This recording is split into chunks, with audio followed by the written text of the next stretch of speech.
In this lesson, we're going to start with the basic groove of any rhythm that you're going to be into. Here we have quarter notes, which mean that's what you tap your foot to. The tempo of the song would be the quarter notes. You have an accompanying jam track for this, which is just a click. And at this tempo, you're at 76 beats per minute. Now, we're starting from a very elementary standpoint, but I want to make sure you're grounded and you always know where the groove is.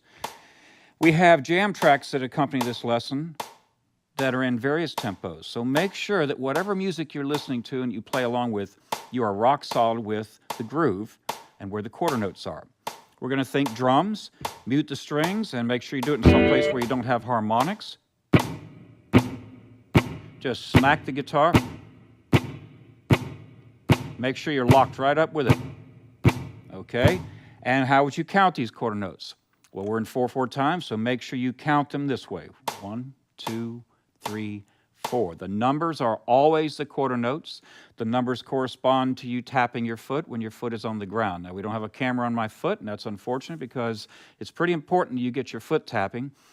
And getting a little kinesthetic in this, moving along with the groove helps you stay in the groove, especially when we get into some of the more advanced rhythms where you're playing across the bar line, things like that. Well, let's test this. If you go back to some of these other jam tracks, let's go to one of our shuffles. And again, I said they come in various tempos here. So let's listen to this one. Before you play anything, make sure you can count 1, 2, 3, 4, and just practice. Okay? Now, what this group of lessons is doing is providing a foundation upon which we're going to develop rhythm parts and lead parts and all kinds of things. So it's going to be very elementary. If you already know this, you can go ahead and bypass and go to the next lessons. But if you're just practicing playing against this, you see you have your E minor pentatonic all diagrammed both in open and 12th position and in the entire fingerboard. So if I just practice playing licks, and don't worry about being able to play exactly what I'm playing, we'll get to that point. But if I just start off and say, well, I just want to make sure I can stay in the pocket and play just quarter notes. 2, 3, 4, 2, 3, 3, 4.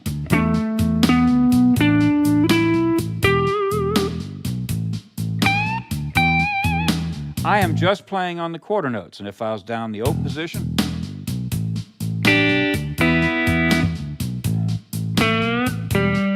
but it's kind of limiting. It's kind of square because you're not playing on any of the off beats, and you're not subdividing the beat any.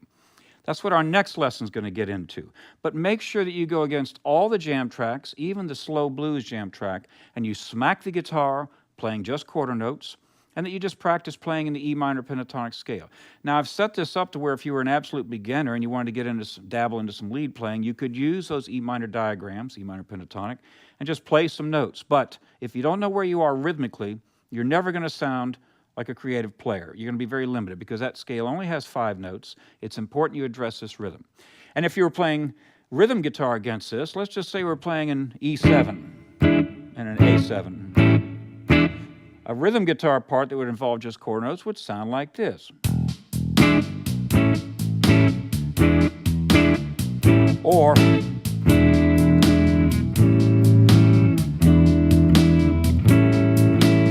first time I play a staccato, 1, 2, 3, 4, and then the second time I let them ring, 1, 2, 3, 4. So there you have a quick overview of how you could approach quarter notes against these grooves.